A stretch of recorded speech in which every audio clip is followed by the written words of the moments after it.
All right, Pinal County Sheriff Mark Lamb here, and thank you. Welcome back to our podcast. We talk about things all Pinal County and promoting Pinal County.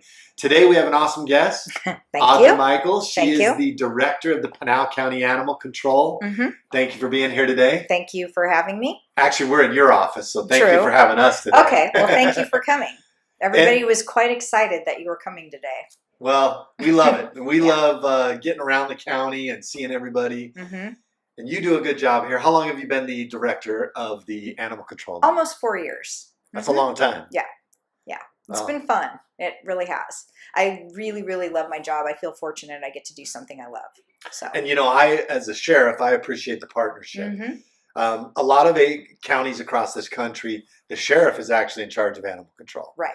And I've spoken with other sheriffs, and I've expressed how much I'm glad that I'm not in charge of animal control. Right, yeah. Because this is a big job. I really do feel bad for some of the agencies that are under the sheriff's department or under a police department because, you already have your hands full with the police department. And the last thing you need is to have to deal with the animal side of it too. And I feel that sometimes, the animal part of it may suffer because they don't have as much time to put towards the animals. Right. So, yeah. So I'm glad that, we have a partnership, but you're good at what you do and we're good at what we do. You are. So we work together, not, separate, which is good. Let's talk about Audra first so people can get to know you. Because we do this so that people in the county will get to know who represents them, who's running the different departments. Right. Where are you from? Okay. I was born in Northern California in the Bay Area. I moved here in 98 with my then boyfriend, but now my husband. We've been living here since 98. I worked for Safeway for a very, very, very long time. I was working graveyards. I wasn't enjoying what I was doing. I wanted to do something where I felt like I was making a difference, so I started volunteering at an animal shelter in Apache Junction. I live in Mesa. And went for a ride-along with an animal control officer, and after that day I was hooked and I wanted to be an animal control officer, and I basically networked and finally got a job here at Pinal County as an officer. Left my job at Safeway, made way less money as an animal control officer, but really did enjoy what I was doing, so it was worth it. I'm smiling because that's a lot like my story. Is it really? I had never thought about being a police officer. I own my own business, and my neighbor says, hey, why don't you come on a ride-along? And he'd been asking me, and finally one night I did, and we ended up chasing some guy who had run from somebody's house. He had broken in there, and I found him in a little beat-up trailer, and I'm just on a ride-along. And I came home, and I was hooked. Yep. And same thing. Yep, I took a pay cut. Yep. It was, but in the long term, look where I'm at now. Right. And it got me into something I'm passionate about and I love. So that's kind of cool because I'm sure you probably found your passion for animals that you probably already had, but that helped you find it and really know that you can do this for a living. Yeah, that was it. I was hooked, and I've never looked back since. So how long were you an actual animal control officer before becoming director? I was an officer. I started in 2011 and I got promoted to a supervisor in 2013. And then the former director left kind of quickly, took another job, and she recommended putting me in charge. I was a supervisor, putting me in charge as an interim director while they were looking for somebody else. And then they never did look for anybody else. They just said, okay, you're doing okay, I guess, you haven't burned the building down or anything, so we'll put you in there. So yeah, I became official like 6 months after she left. So I remember you when I came out here, and I think it was in Florence where you responded to a call. I was on a bike call. And I was like, I don't want to deal with this dog. And you came out and you were just handled it. The dog didn't bother you one bit. You went in, you dealt with it. I remember that. I remember that specifically. The dog's name was Samson. It was a blue-nosed pit bull that had been a kid. He was on his property, and I remember you watching me through the fence, and you're like, are you crazy? You're just going to walk on that property and take that dog? I'm like, yeah. So yeah, no, I remember that. That was funny because the first time I met you, you're like, I've met you before. And then, it was the click. Oh, I remember that call. Because I remembered it too. Like, man, this lady, she came out, she just handled that dog. Yeah. So, I mean, you were a great officer, and so I think it obviously was a good fit to come in here and be the director. Yeah, and I like the fact that I was an officer, so I kind of know what's going on. I'm not somebody that was just an administrative person or something and then came into animal control. And that's how I feel. Mm-hmm. Like I wasn't a administrator forever. No. I have a deputy's heart, a police officer's heart, and I feel like that's what's translated. And I think you're probably the same, where your people respect you because you know the job, you've done the job. Yep. So I think it's a good fit. Right. Now, doing this job, what's the hardest part about this job? I wish that animal cruelty had more teeth. I wish the laws had more teeth. They really don't. And, it's like you put your heart and soul into something trying to help an animal, and, the person may get a slap on the wrist, a fine of $100 or something. And, and you really put your heart and soul into it. So it can get kind of discouraging. And of course, the other part of it is the euthanasia part, but we don't do as much euthanasia as we did when I first started. So, that part has kind of, it's really not an issue anymore as it used to be. But the part about trying to help animals and, you want justice for this animal or something because you saw it suffering and sometimes they die and, there was nothing you could do for it. And that tears you up, really does tear you up, and it tears up everybody. And I asked you this back there, and I think a lot of the listeners would probably have the same question. How do you do this job knowing, because you walk back there in the kennels and especially if you're an animal lover, dogs, cats, how do you do this every day and still, stay positive? Right. I look at it like these animals are going to feel love. They're going to know what it's like to be loved by a human being and feel, be petted and touched and walked and given treats. And if they're here for a week or a year, they're going to know that we're here to love them, and they're going to get to experience that at least while they're here as our guests, And so I don't look at it like it's a sad thing. I look at it like it's a good thing, because we all love them and we want to show them that we're going to love them, Yeah. So that's kind of how I look at it.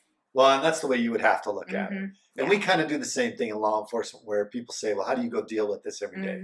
Well, somebody has to. Right. Somebody has to. I look at your guys' job, and I don't know how you could do that job. Like seeing a little child that may have passed away or something, that must weigh heavy on you guys, really heavy on you guys. And I look at that aspect of your guys' job. When you look at it like the animals, they can't speak for themselves, we're their voices. And, we have some bad days, we do. But whenever you have that one good day, you always forget all those past bad days, That's true. So that's true. It's kind of nice. Yeah, the good things, they make up for those things. Right, they do. So now, how many employees do you have? 32. And how many of the 32 are actual animal control officers? There are, I want to say 12 officers. We have, or maybe even 11. We have 5 in the southwest area, then we have 5 in the north, and we have 2 in the east area, like Oracle, Dudleyville.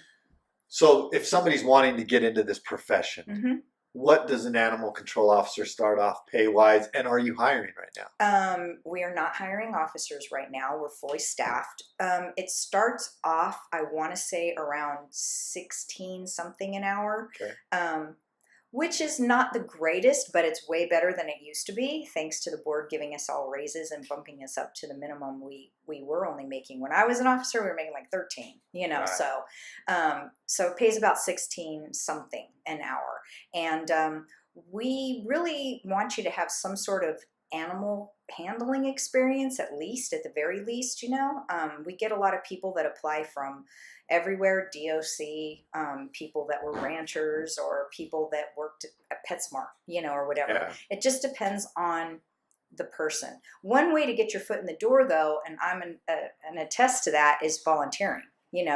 Volunteer here, and then you're going to be one of the first people to know when we're going to have an opening. And it makes sense. And you're going to have an inside track. And we know them, and we know if they're capable of doing the job and what what kind of a asset they would be to us as an employee. And we just hired an animal control officer, a year ago. She started as a volunteer, and she rocked it as a volunteer. So when she decided to be apply for ACO, we were stoked. That's cool. And she's doing great.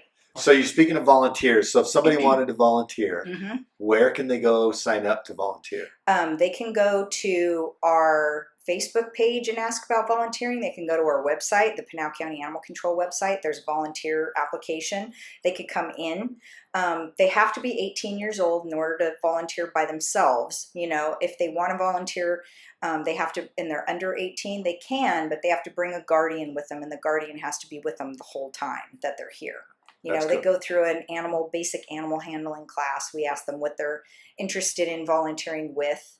Dogs, cats, do they want to walk them? Do they want to cuddle kittens? What do you want to do? So, and there's a need for it. You have a need for volunteers all the time. Always, especially because we're in the middle of nowhere. So we have a hard time staffing volunteers because it's such a far drive. And I did notice when we were walking back there, you had a couple prisoners from the prisons here as well. Yeah. We do. We have about anywhere from 4 to 8 inmates that work here. They clean the dog and cat kennels for us, and they're a huge help. Oh, I can imagine. Huge help. And they love it here. They get to, play with puppies and dogs and cats, and, we treat them very respectfully, and they're a big part of the operation. If we didn't have them, we wouldn't be able to make it. It would be too much on the kennel staff. So. You mentioned something. They love it. I've said when you go to jail and prison, one of the things we love is contact, human contact. Right. And when you go to prison, typically you lose that physical contact. Right.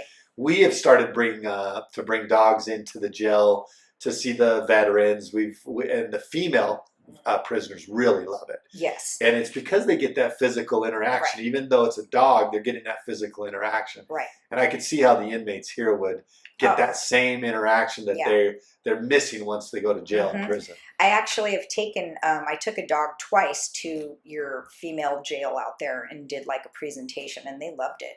They loved it. Well, we've even, I know you and I have talked about doing some other things, working and so the people of Pinal County know, we're committed to trying to figure out how we can help, how we can introduce more programs. I know for us, it's, staffing levels aren't always right. But now, speaking of that, we got an event coming up. Yes. So we talked about partnering, and we were making it happen. And we thank you because you've made some things happen that are going to make this, I think, a success. So I hope so. You want to tell the people a little bit about what we got going on? Yeah, definitely. On the 17th of November, it's a Saturday, from 10 to 4, we're going to have a Clear the Shelter event with you guys, the Sheriff's Department, and we're going to offer free adoptions for every animal in the building. So any animal, doesn't matter if it's cat, dog, puppy, kitten, will be fee waived. Other than if you adopt a dog and you live in Pinal County, you still have to pay a $15 license fee. But, they will be altered, which means spay or neutered. They'll be microchipped. They'll be rabies vaccinated. They've already got their vaccinations upon impound. And it's going to be a good way to hopefully clear the shelter because we have over 300 dogs right now and over 70 cats. So we really need to clear up, especially the dogs. Some of them have been here for like a year. They don't get along with other animals, so it's harder to adopt them out. But that doesn't mean that they need to die just because they don't get along. They need to be the only animal. So we're really hoping that some of those dogs or long-timers will get out of here. So if you're listening out there in Pinal County, Saturday the 17th, come on down. We're going to be doing food from 11 to 1. 11 to 1. We're going to have some other things here. I heard you're having bouncy houses. We're going to try to get the bounce houses for the kids too. Yeah. And we're talking to some of the other departments in the county about setting up some booths. But the event is going all day. So it's going all day. Yeah. Even though you guys the Sheriff's Department will be here from 11 to 1 and serving, you're going to be doing barbecue, and it's going to be free with a donation of a collar, a leash, a blanket, a toy. Any kind of a donation, you get some free food. You're sponsoring that, your charity, which we really appreciate because we've never had anybody do that for us before. So partnering with you guys and having this huge event, and then also offering free adoptions, which we've never done before, for every animal in the building. We're hoping that this is going to be a mega thing, you know. And, you know, even if we don't get what we want this time, right. We talked before we started this podcast about committing to do this at least once a year. Right. And maybe even, depending on the success of it, twice a year. Right. To try to keep these animals in homes. Right. Because it is, you walk back there, and that's what I wanted to do, is get people here, give them an opportunity to walk back there and see if you have a heart. Like, I don't have dogs at my house. I don't have cats. And a lot of it is just because we are so busy. You don't have my time. wife and I both work. We just don't have time. Right. And I don't want to, but my kids are going to try to convince me to take a dog that day. I'm sure. But there are a lot of people, though, that can't afford to actually buy a dog. Right. But this will give them that opportunity. Right. And that being said, I really hope that they don't take it as, oh my gosh, it's a free adoption, let's take advantage of that, and not think it through. You know what I mean? Yeah. Because we don't want a lot of the animals coming back. You know, we want them to stay in their home forever. So if you are going to come and you are going to adopt, please keep in mind that, you know, a lot of times it's an impulse thing because it's free, but we want you to really think about it. Right. Also, it's very important that if they do have other animals at home, they bring them that day to do meet and greets with any of the dogs that they want to adopt. Point. Because it's a free adoption day, I am going to stress that if they have other animals at home and they don't bring them, we're not going to be adopting out an animal until they bring their dog to do a meet and greet. Okay. It's very important. That's very important. Yeah, that's very, good to know. very important. So the other thing is I was able to secure, if you're a fan of Live PD and you watch it, I'll be here, Sheriff Lamb, but also I was able to get Deputy Craig Mile and his dog Lore, and they're from Greene County, Missouri, and Sheriff Arnott. They will also be here that day. That's awesome. At least between 11 and 1, and probably between 10 and 2. They'll be here. You can come out and meet them. Take a picture with Craig Mile and Lore. And we just want people to come out, have a fun time. But also we want to find some homes for these dogs and cats. We want to find some homes, and if they can't adopt a dog or a cat, maybe they can volunteer, you know, sign up to volunteer. So, I mean, we really, really, really want to get people out here to see Pinal County Animal Care and Control, because, you know, a lot of people don't even know we exist out here. So, or they have this horrible idea of what we are, you know, and I used to call it doggy jail because I've had to bail my dog out of jail twice. I remember you telling me that when you first got elected. You said, "Oh yeah, I was here before. I think it cost me like $60 each time." So I told that dog, "Don't run away again." Yeah. So I mean, but a lot of people don't know. So you know, we want them to come down and take pride in your community, you know, and take pride in your animal care and control. We're not the big bad, you know, pound as we are normally, you know. No. And you don't get that sense. Like walking through here, and once again, that's one of the misnomers that we hope to dispel by getting people down here. So, and for a lot of people, this is the center of the county. This is 11 Mile Corner, so all the addresses are pretty much come off of here. So when you talk about the center of the county, that's here. So we've tried to make it to where people can all come from all over. Now, animal control, it's not just dogs and cats. Like, how often do you get called out for snakes or coyotes or some of those things? We do get those calls occasionally, but we really don't do a whole lot with livestock and stuff like that. Now, you talked about possibly someday doing some sort of livestock, like a ranger livestock type thing. We can go out and we'll assess the situation if we have like a cruelty call on livestock or something, but we technically can't really do anything with it. We don't really have anywhere to put horses or cows or goats or pigs or anything, though we've had them here before. You know, we will take them if there's a dire need to, and then we try to get them out to a rescue or Southwest Wildlife or something. Snakes, we'll do snakes and skunks and stuff like that, but not very often. But we do get those occasional calls. When I was an officer, I had to go out to the prison in Florence because there was an owl in one of the canine pens, and the dog was freaking out, and the people were freaking out. So I had to go and get the barn owl, and we ended up sending it to Southwest Wildlife. Yeah, a lot of those other animals are a lot easier to find homes for with all the other organizations out there. There's sanctuaries that'll take them. So Yeah. So as far as what do you see? I think people will probably want to know what's the breed that you see most come into the pit bulls. Pit bulls and pit bull mixes. But that's not because of the dog. That's more because that just seems to be what a lot of people are wanting to breed these days. Yeah. They think that they're going to be a backyard breeder and they're going to get rich off of breeding their pit bull puppies. And then their pit bull puppies end up growing into, more so of an adult, and then they can't get rid of them because they're not cute anymore, like puppies are. And then they just let them go, or,